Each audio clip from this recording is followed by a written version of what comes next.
Hello, everyone. Welcome to Jamaica 411. Thank you so much for joining me today. I'm your host, Michelle Stern. So, today we're going to be taking a deeper dive into Mr. Dwayne Green's letter to the press. Now, Mr. Dwayne Green was the prosecutor on the case, and he said in his press release, in explaining why they had accepted Silvera's guilty plea to manslaughter instead of murder, he had said they had evidence of what took place before and after Melissa was killed. But what they did not have was evidence to contradict Silvera's account of what took place in the bedroom between them when he killed his wife. So that is what influenced them to accept the plea. But I wonder about that, and I'll tell you why shortly. But before I do, may I ask everyone to give the video a thumbs up from now on, please? Go ahead, give the video a thumbs up. You've been doing very nicely, and I greatly appreciate it. And of course, the reason why I ask now, because I know I'm not going to remember later. So please go ahead. And I would appreciate it also if you would share. Finish? Great. Thank you very much. Well, now that that is out of the way, let us get on with it.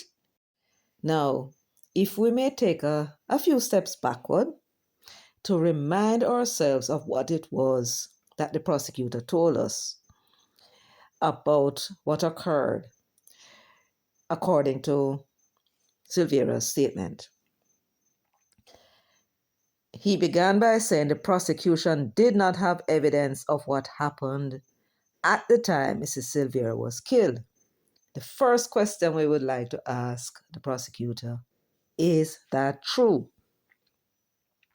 Is it true that you did not have any evidence of what happened at the time when Melissa was killed? Is it true? That's the first thing. You said, having heard Mr. Silvera's account of what took place when he shot the deceased. So you are vouching that his account that he gave in the second statement is true. You said, having heard his account of what took place, that's you saying that that is the truth when he shot the deceased. The prosecution took the decision after assessing the evidence and subject to the court's approval to accept the plea to the lesser offense of manslaughter. And you gave your reasons. That there is no evidence in the prosecution's possession that can speak to what occurred at the residence when the deceased was shot and killed by the defendant. Now, was that true? You have in your possession, don't you, the statements of the two 10-year-old boys, the twins. What did they say happened? Let us take a look. Assuming that Mr. Green, the prosecutor, in his press release was faithful to the essence of what the children said in their statements, he began by saying, under the title, Facts. Sometime after 10:30 p.m., on the 10th day of November 2023, the Friday, Julian Silvera told his wife, Mrs. Silvera, and the children that he was leaving to attend a meeting and that he would return the following day. Mrs. Silvera told him he could not leave, and an argument ensued. And this now is extracted from the statement of two of the children they shared. The adults swore at each other, and then he left. I need you to make a note of that, because that is the essence of what the prosecutor said the children said in their statement. The adults swore at each other. Don't forget that. Now, what was it that Silvera said in his statement? Let's have a look. Once again, assuming that the prosecutor in his press release was faithful to the essence of what Silvera said in that second statement, let me repeat. He said, the statement in summary was that on the night of the 10th day of November 2023, the Friday, Mr. Silvera and his wife, the deceased, had an argument which got physical. So the children said they were arguing, and he corroborated that in his statement here. The part that the children never said was where he said it got physical. He indicated that during the argument, listen now, he is giving you a one-sided report. He's saying what she said. The thing that we're not hearing was what he said, right? So let's read. He indicated that during the argument, she blamed him, as she always did, for the death of their young son. He went on to state that during the argument, she hurled several expletives at him and made derogatory statements about his sister and mother, which he found provocative. So all this time, he's saying she is the one that's doing the talking. If she's the one that is doing the talking, what was he doing? The implication is he was silent. He stated further that during the argument, she made a comment about their children, which he found to be the final straw. And at that point, he lost control, discharged his firearm in her direction. That is his statement. Now, what we don't know for sure is about the discharging of the weapon. Nobody seemed to have heard the gunshots, including the children. Now, the next thing we don't know was what happened after Melissa was shot. We have it from him that, according to him, he stated that it was not his intention to hurt or kill her that night, and that having done so, he panicked and left the apartment. He stated that over the course of the few days following the death, he thought about his children. Listen to this, He stated that over the course of the days following her death, he thought about his children losing both parents and thus made a decision to not admit to what he had done. Now, of all the cruel and wicked things that man did that night, do you know what was the worst? It was the mother and the 3 children that were at the house, the twins and the baby. He killed the mother, left, and stayed away, knowing that it is the same children that him claim, that him is so, he was so, concerned about. Him never wanted them to lose both parents, and yet he allowed the children to go and see their mother in that condition in order to provide that wretch with an alibi. That was why he did it. When he left the house and went away, he knew he had a problem.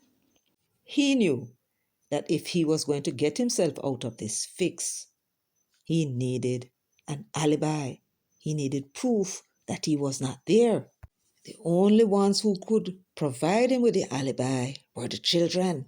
So he left and said nothing to no one and waited until one of the boys, wondering what happened to mommy, why I'm not see her, go into the room and found his mother in that condition. This man never loved his children. This man could never have loved his children and did that to them. This man who is telling you that the reason why I'm never taught the truth is because he was concerned about the children losing both parents. This was the same man claiming in his second statement that it is because of the things that she said about their children, the same picnic them, will him leave to find the mother in the condition that he left her. These are the children that he said he was concerned about. And that is the reason why I'm fired a shot, because she had said something about them. And this wretch, this selfish scoundrel, has scarred his children for the rest of their life because of what they saw that morning. All because he wanted an alibi to say he was not there. He never find the body. Right? That was what that was all about. So when he wrote in the statement that she had said something about their children, and that's why he pop off the gun, once again using the children as an excuse for his provocation claim. Why does Joyland Silvera hate his children so much? Why does he hate the children? Because you see, he wanted them to find the mother. He wanted the last impression that those children had of their mother, what they saw that morning. Why? Why?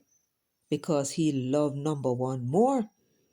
It was his own neck he was saving. He didn't care about those children. He didn't care who he had to sacrifice in order to protect himself. That's the long and short of it. And so he sacrificed his own children, his own flesh and blood, to try and get away with murder. And succeeded. Because the prosecution was not paying attention. You had in your possession Mr. Green and Miss Claudette Thompson, the children's statement. When you were going through the statements, did you go to theirs? Because they were the only other witnesses that could tell you what happened. Silvera gave a second statement saying basically that what he said before was a lie. This one now is the truth. And then he gave you a one-sided statement telling you about what the wife said,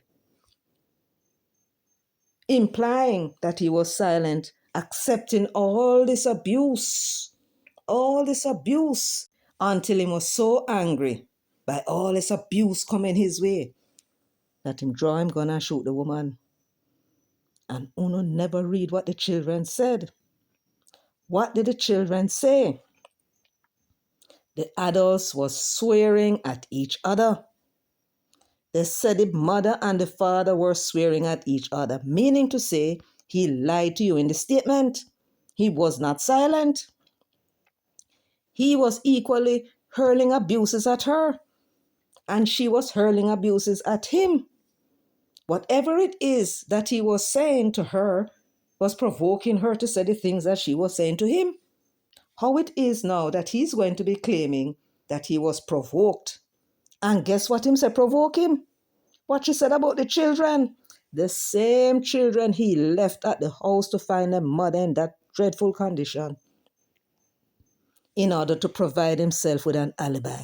That is a wicked and evil man. And because Uno never read, Uno looking for an easy case to put on down the belt. The possibility is that this man, this evil, wicked man, will be out on the street sooner than the 50 years that the law would have provided him with for his wickedness.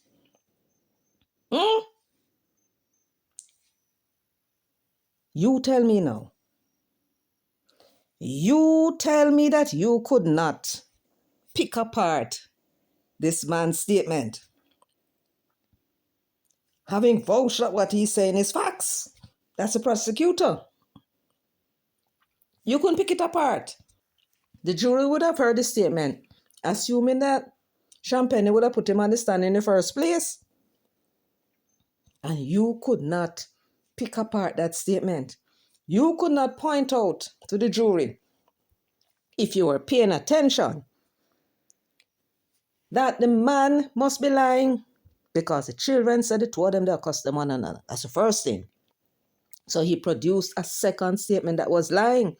about what took place in the bedroom. And not bother with the excuse about the children having to take the stand. You know jolly well that you and the defense could have agreed to only allow the statements in the court. Right? So therefore, that is not an excuse.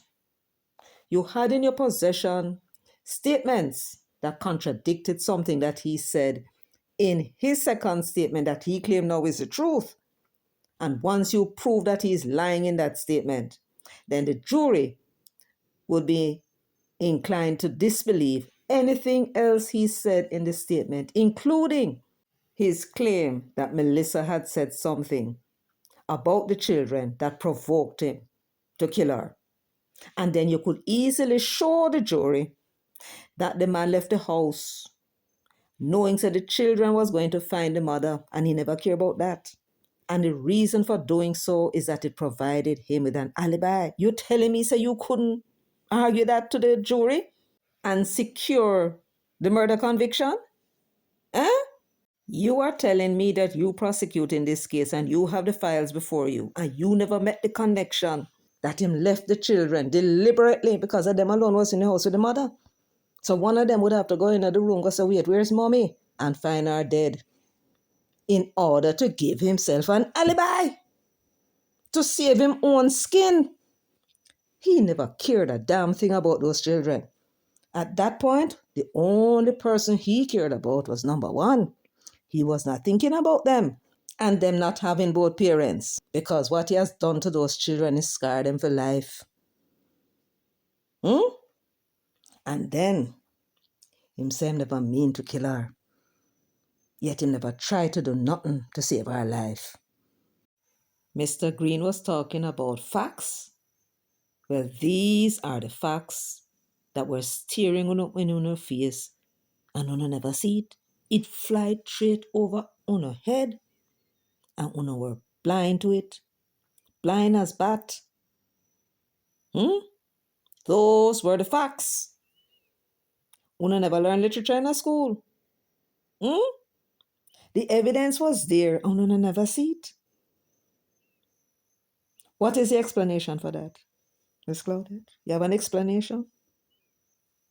I can understand with the young fellow, which is another thing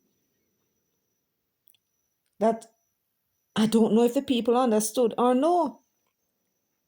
That you took this young fellow 6 years and 9 months into the job and go put him in a court against Peter Champagne. Here is a big high-profile case. There is Chief Justice put himself on the case. There you have as your opponent Peter Champagne. Donkey ages him in this thing a win case, and you go take a little junior fellow 6 years and 9 months and go put him on a case like that. Tell me if that make any sense. Dwayne Green left Norman Manley Law School in 2018 for a year in work in private practice, right law, I believe. And then it was in 2019 that he joined the DPP's office.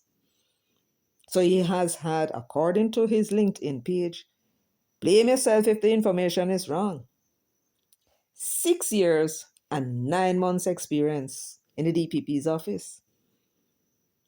The Chief Justice, the highest judge in the Supreme Court, took the case because it was high profile. And then you have Peter Champagne defending Silvera and Hugo Senna Jr. You have 18 years in the job and Hugo Senna Jr. And another one, Assistant Deputy Directors of Public Prosecutions. You need to explain all of that, Miss Claudette, for that not making any sense. This is a little rookie mistake, a serious mistake. You don't know anything about the man Silvera, you know. You need to call Fitzroy Wilson, Mayor Fitzroy Wilson of Port Maria, and maybe him can give you a little hint as to who that man Silvera is. Right? Peter Champagne turn up to the court and bully little junior man, a bouncer. believing that he couldn't handle it. Hmm? You are the new captain of the team, and you need to be honest with yourself, Miss Claudette. Do you think you did a good job in this case? Do you think that the decision that you made is in the public's interest? Is it for the public good? Is this all that you could have done? You have to be honest with yourself so that you don't make this kind of mistake again. I think it's a mistake. What do you think? In hindsight, hmm? The only thing we can hope, and if you recognized that you may have made a little mistake, pray hard, Miss Claudette, pray hard that the Chief Justice fling such a hard sentence upon the brute. Yes, let's hope that the Chief Justice read the Pitney them statement and fling on a big sentence upon the brute. And if indeed he get one big sentence, we can all look forward to him and Champagne going to the Court of Appeal to complain that the Chief Justice erred and that the sentence was manifestly excessive. That is what I anticipate will be their next move. If the Chief Justice lick him with a big sentence. And hopefully the judges of the Court of Appeal will have something to say about what you and the Chief Justice did. Accepting the plea of manslaughter with respect to this case, especially in terms of Uno not apparently taking into consideration what the children said, the only witnesses to what happened that night, apart from Silvera. And were the thing to work out in such a way, hopefully by a miracle, or in any event, by some point of law that may exist, the Court of Appeal will be in a position to overturn on the decision to accept the plea of manslaughter instead of murder. Well, friends, that's all I have for you today. Thank you so much for joining me, for giving the video a thumbs up. And remember, please feel free to leave your comments in the comments section. And don't forget to share. And for that, I say thank you. Until next time, take very good care of yourselves and walk good.